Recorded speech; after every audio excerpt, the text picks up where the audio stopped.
The road stretched farther than it had any right to. What had seemed like a simple direction on a hand-drawn map quickly became something else entirely. The path twisted through rolling hills and shallow forests, narrowing and widening without warning, as though it had been shaped over time rather than planned with any real intent. By the second day, we had stopped thinking about distance in any meaningful way. It no longer mattered how far we had come, only how long we had been walking, and how little had changed around us. We measured it in time instead, in the slow rise and fall of the sun, in the rhythm of our steps, in how often we found ourselves wondering the same questions without getting any closer to answers. The mornings came quietly, as it always seemed to now. A thin mist clung to the ground as we packed our things, the air still holding onto the cold from the night before. The scent of damp earth and pine lingered around us, subtle but constant, and for a brief moment, it almost felt peaceful enough to forget how far removed we were from anything familiar. Hearthhollow laid behind us, not entirely out of sight, but already distant in a way that had nothing to do with the space between us. Ahead, the road continued, worn and uneven, its surface shaped by years of travel rather than careful design. And it didn't take long before we realized we weren't the only ones following it. The first travelers we encountered were merchants, guiding a small cart pulled by a broad, steady animal I didn't recognize. They slowed down as they approached. Their attention settled on us in that quiet, assessing way people had when they didn't quite know what to make of what they were seeing. Strangers, again. They seemed to be a constant now. "The road's safer with company," one of them said after a moment, his tone casual but measured. "We'll keep pace," my friend replied. That seemed to be enough. We walked together for a while after that, not speaking much, simply sharing the road in a way that didn't require explanation. The presence of others made the silence feel different, less heavy, even if nothing about our situation had truly changed.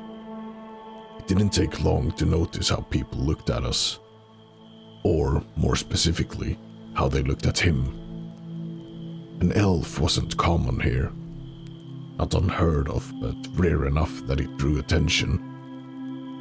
The kind that lingered just a little too long to be ignored. There was curiosity in those looks, but also caution, and something else beneath it that was harder to define. Respect, perhaps, or at least an awareness that he was something unfamiliar enough to warrant it. I drew fewer eyes by comparison, at least at a glance. A dwarf on the road wasn't unusual, but even so, people still looked, their attention quieter, more measured, as though they were trying to place where I belonged within a world that didn't fully understand myself. The truth, of course, was that I didn't belong anywhere yet. By midday, the road had grown busier. Travelers passed in both directions, some alone, others in small groups. At one point, a band of armed men crossed our path, their armor worn but well-maintained, their movements steady in a way that suggested experience. They didn't stop to speak, but one of them glanced back as they passed. Not at me, but at him. "I'm still not used to that," he muttered after a while. "The staring."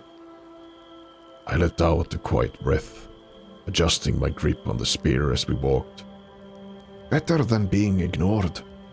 He gave a small, uncertain huff of a laugh. Debatable." We parted ways with the merchant later that afternoon, watching as their car turned off onto a smaller path that disappeared between the trees. The road felt noticeably emptier once they were gone, the silence returning in a way that felt more present now that we had grown used to sharing it. For a time, neither of us spoke. Then Jonas broke the silence. "Do you think they've seen anything?" "Who?" "The others." I knew what he meant. I took a moment before answering, not because I didn't understand the question, but because I didn't have anything certain to offer in return. "Maybe. Or maybe they're asking the same question." He nodded slightly, though the doubt didn't leave his expression. It hadn't left mine either. We made camp before sunset, not because we were exhausted, but because the road felt different once the light began to fade. It wasn't something either of us needed to explain, just a quiet understanding that the world changed in ways we didn't fully understand when the darkness finally settled in. The fire we built was small, kept low and controlled. Its warmth was secondary to the comfort it provided simply by existing. The forest pressed closer at night. Even when nothing moved, it felt like something could. We sat across from each other, the quiet settling in naturally as the last light disappeared from the sky. "Do you ever think about it?" he asked after a while. "The crash?" He shook his head slightly. "No." "What came after?" I stared into the fire for a moment, watching the embers shift and settle. "Yeah. What if this isn't random?" The question lingered in the air longer than I wanted it to. "If it isn't, then that means there's a reason. And you don't like that?" "No, I don't." The night didn't stay quiet. It never really does. At first, it was just movement. The kind you could almost ignore if you didn't focus on it too much. A branch shifting, a faint rustle beyond the trees. Something just far enough away to pretend it wasn't there. But then suddenly it came again, clearer and closer. At this time there was no mistaking it. We both heard it. Our conversation ended without either of us saying a word. I reached for the spear beside me as I stood, my grip tightening around it, while he moved at the same time, already focused on the darkness beyond the firelight. Something shifted there.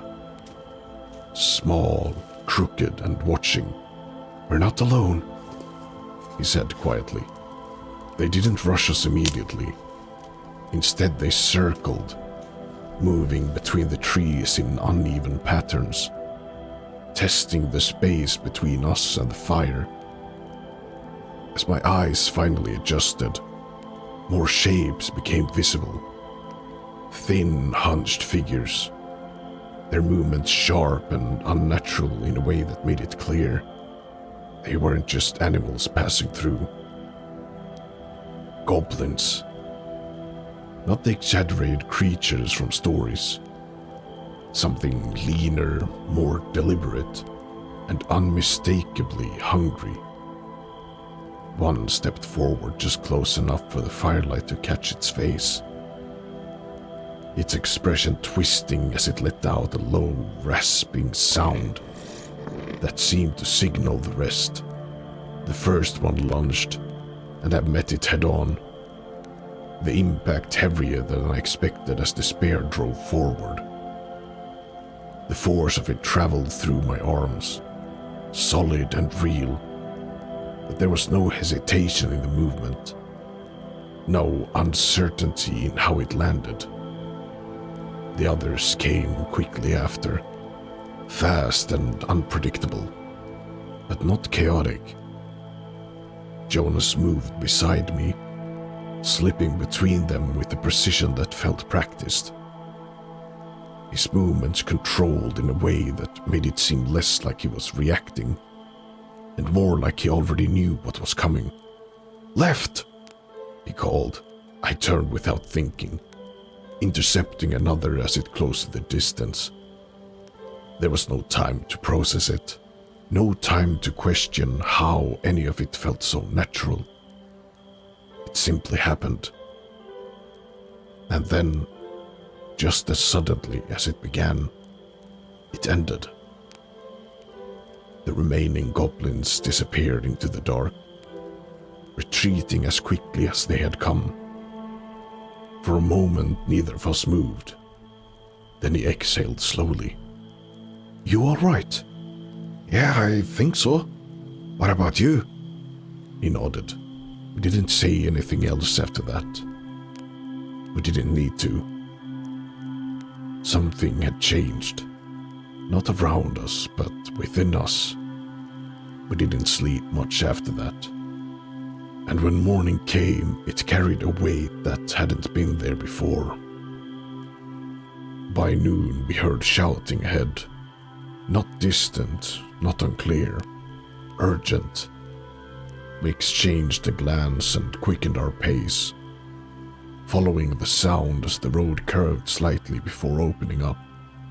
A merchant cart stood tilted at an angle, one of its wheels broken, while two men struggled to keep it from collapsing further.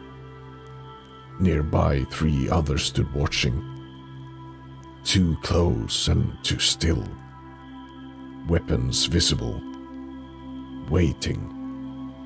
We approached without rushing, letting our presence settle into the scene naturally rather than forcing it. All of them noticed immediately, and the shift in balance was almost instant. 3 against 2 was manageable. 3 against 4 was less certain. "Roads crowded today," one of them muttered. "Yeah, seems like it," I replied.